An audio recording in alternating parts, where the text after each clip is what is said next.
Welcome back to Budget Boxer. Today we're unboxing the iPhone 15 Pro Max, and I have it in the dark blue color. Now what I want to show is how simple the unboxing is, and also just what's really changed about the physical appearance of the phone.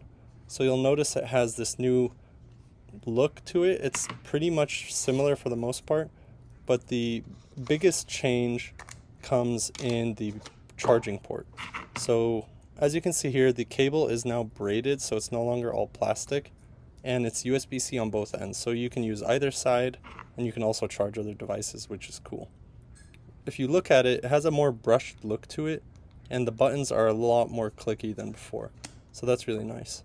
The bottom has the USB-C, as you can see here, as well as the speakers, microphones, and other things. The power button is pretty much similar, same with the antenna, and the back just looks slightly different, but it feels more matte than it used to, the way it's etched. So the screen is pretty much similar for the most part, and I'm really excited to use it, so I hope you enjoy it.